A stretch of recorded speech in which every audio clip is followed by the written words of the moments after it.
Today we are reading On Regional Characteristics of Rituals, Excerpt, an excerpt from a venerationist's work discussing the similarities and differences in Titan worship rituals across different regions of Amphorius. This collectible can be found starting from the Golden Calyx Bud of Treasures in Murmuring Woods, Grove of Epiphany. It is found near the collapsed table in the ruined library.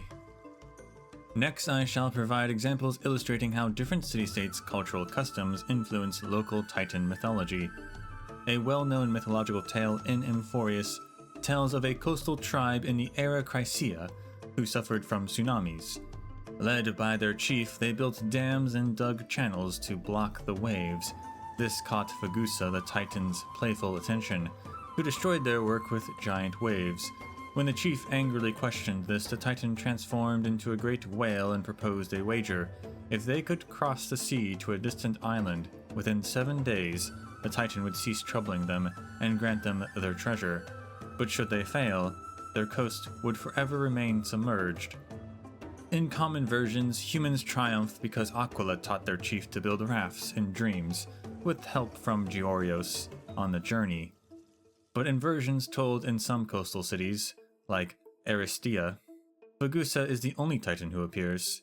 They teach shipbuilding to the chief as they are intrigued by a challenge from humanity and try to ensure fair play. Finally, they gave up being an obstacle for humanity due to being moved by human courage. Compared to popular versions, this portrayal of Fagusa shows more complexity and vitality. The divine-human connection strengthens, with some similarities in their personalities and behaviors. Given the various coastal city-states' reverence for Fagusa, I boldly hypothesize that under the influence of different regional cultures, people unconsciously project their needs and desires, or the needs and desires of their group, onto Titans. I will now prove this point from a different perspective. It is well known that among Zagreus' pranks done on the gods, the most famous is stealing Amnestia's offerings by hiding in the shadow of Amnestia's statue. In popular versions, there is a seemingly unimportant detail at the end of the story. Unable to catch Zagreus, Amnestia punishes their own priest instead, cursing him to never see beauty again.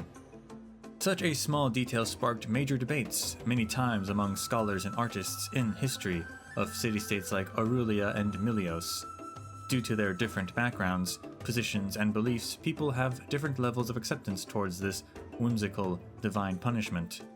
Some extreme Amnestia disciples reject it persistently entirely, violently declaring it shameful blasphemy against the perfect divine, and consider the topic an unmentionable taboo on all ceremonial occasions.